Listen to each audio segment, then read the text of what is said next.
Hey there, this is Jeff Loomis from Arch Enemy, and you are watching Impact Channel Metal.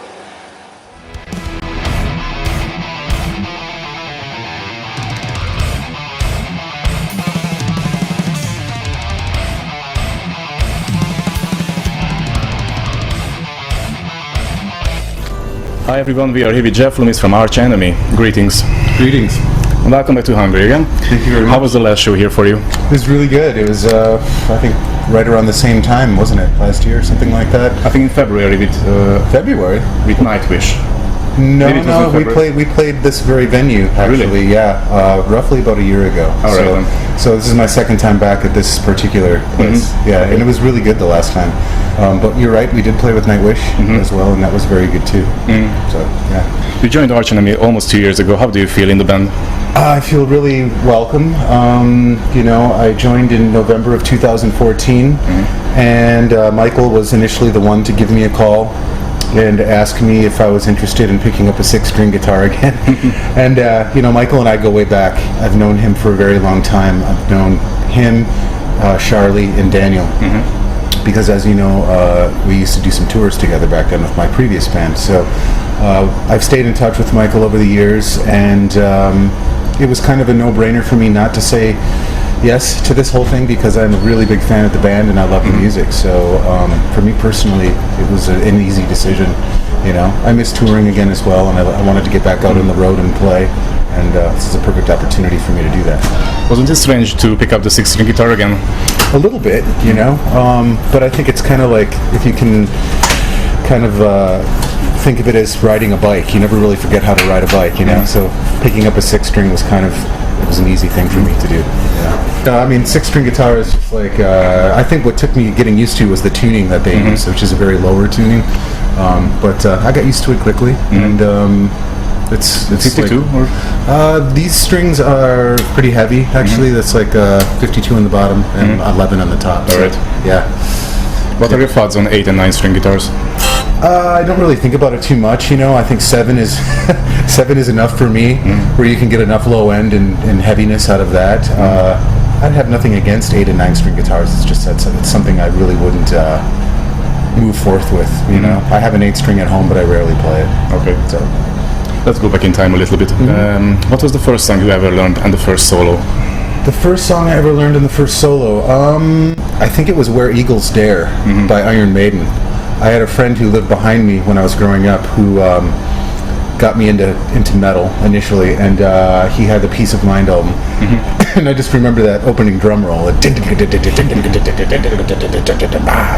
And so I picked up a guitar, and I think I was kind of maybe a little bit blessed with having a decent ear. Like I could hear something and I could learn it. All right. So that's what my advantage was with guitar playing at a very young age.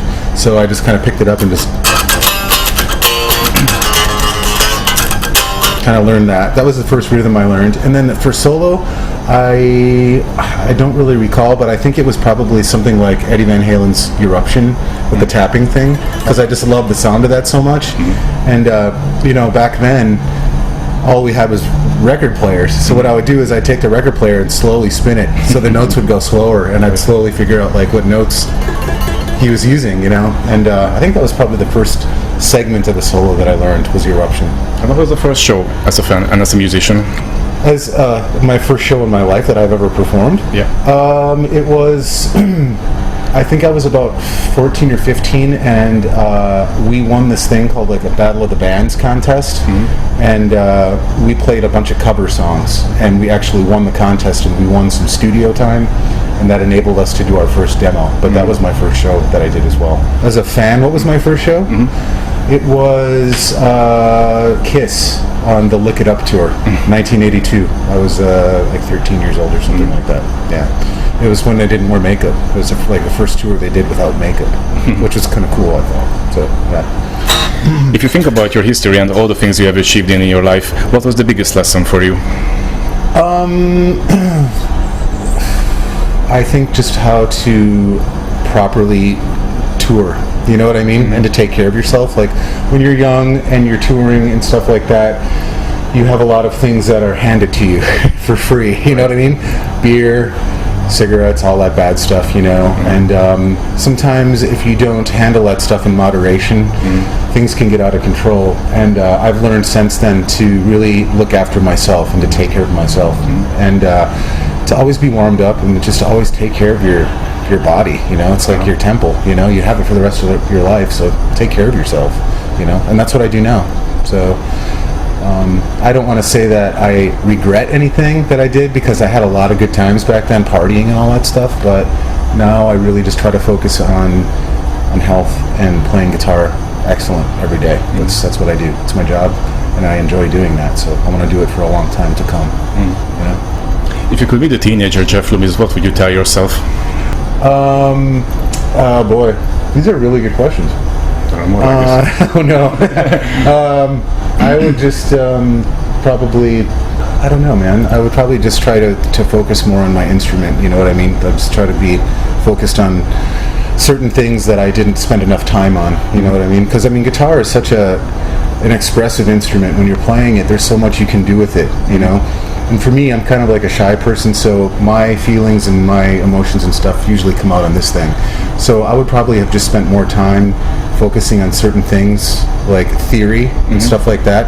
I've always been the kind of player to just pick up a guitar and play and not worry about the notes and scales and all that. I'm more of a feel kind of player, so I kind of wish I would have went to school a little bit more on learning stuff like that. Okay. So maybe, you know, I guess it's never too late, right? I guess I could focus on that next. If you could rearrange or reorchestrate your songs, what instrument would you choose for that? Boy, I don't know, probably violin. You know, I love the sound of like classical instruments.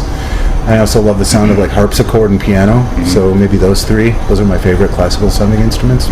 So yeah, and maybe a good song that I wrote that would be cool to do that, it would be like Insignificant off of Dead Heart in a Dead World. Yeah. That would be really cool and beautiful, I think. So yeah.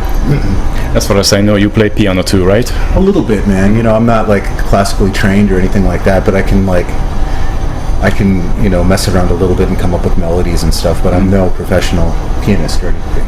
So if you had the time and chance to learn a new instrument to play, what would it be? It'd probably be piano. Because piano is such a universal instrument. You know, if you know how to play piano, you pretty much have a grasp on so many other things as well. So it'd definitely be piano for sure. Yeah. And how would you like to challenge yourself in the future, like playing with orchestra or something? I would love to do that. I mean, I've always had the dream of, you know, composing music for a movie and stuff like that, writing a soundtrack, if you will. I do have that kind of software at home to mess around with things like that. So I've been doing that, and you know, maybe sometime in the future when I quit touring or something like that, I'll focus more on that. But I would definitely like to write soundtracks for movies or something. That would be so much fun, because I've always got melodies in my mind, and it's always kind of cool to get those out in another way besides guitar, you know. That was going to be my next question, actually. And what kind of movie do you imagine for your music? Boy, I don't know. I don't know. I like to write a lot of like sad melodies, you know. I always tend to write in minor keys. And I don't know if that's because of where I'm from. You know, Seattle is like always raining and doomy and cloudy, you know, and stuff like that. So that's definitely maybe an influence on the way I write. But, you know, I don't know. It could be anything from an action movie to something that's like more drama-oriented or something like that, you know. But I definitely want it to be something very sad and minor something. Yeah. In what other genres would you like to try yourself? Genres of music? You know, I've always been a fan of like Japanese music. I love the sound of the scales that they use. You know, I'm a big fan of like 70s sounding stuff. You know, I grew up with that kind of music, like 70s progressive stuff, like Yes and bands like Queen. You know, I'm into everything, man. I think the thing to do is not limit yourself with what you listen to. Exactly. You know, that's a mistake. You know, people are like, oh, I only listen to metal. There's so much more out there, man. You know, I mean, there's so much stuff that can influence you as an artist, and it's endless. You know, I mean, it's really endless. There's so much out there. Yeah, I just try not to limit myself, and I'll listen to anything.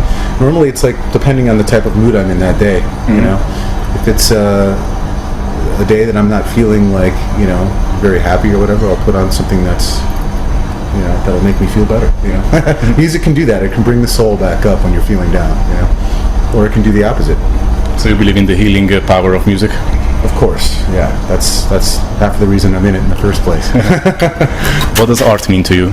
Art is, that's a very good question too. Art is freedom, really. It's a freedom for your way to express yourself. And nobody can tell you differently. You know what I mean? It's all up to you what you want to do with your own art, and you can do whatever you want. That's the most amazing thing in the world. If there was no music in your life, how would you express yourself? I don't know. I have no idea. Music is what I've done since I was a child. It's my first love.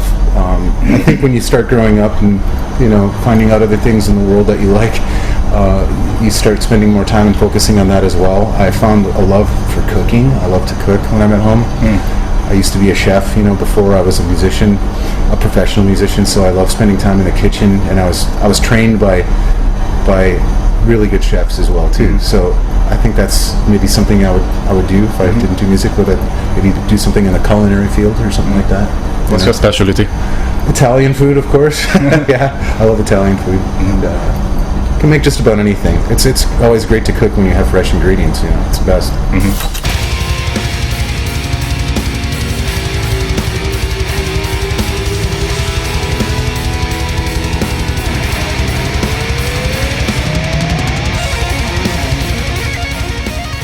The list goes on and on for me with stuff like that.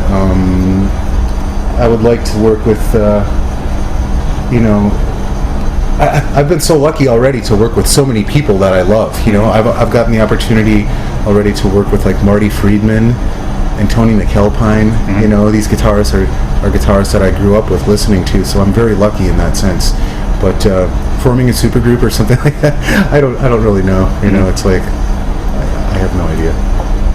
And there was a story with your solo project and Conquering Dystopia.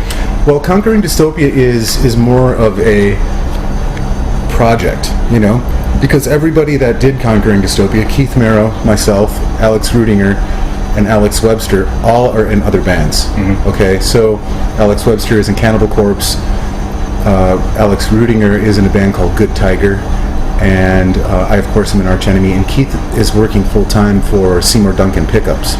Okay, so it's very hard to get everybody together at the same time to do another album. I know that there's a lot of interest in that, and people are asking for it, but at the moment it's just kind of, you know, kind of put on hold. I think we will do another album soon, one day, because it's definitely in demand and people want to hear something else, but it'll be sometime in the near future. As far as my solo record goes, yeah, probably sometime soon, and maybe I would say within the next year I should have a new release out. Looking forward to hear that. Yeah, I'm already writing something, or writing ideas for it, so that's definitely coming together very quickly. Right, so do you have any message to your fans? That's the last one.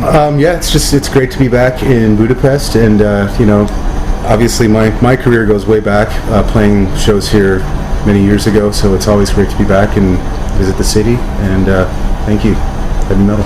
Thank you for your time. Thank you very much.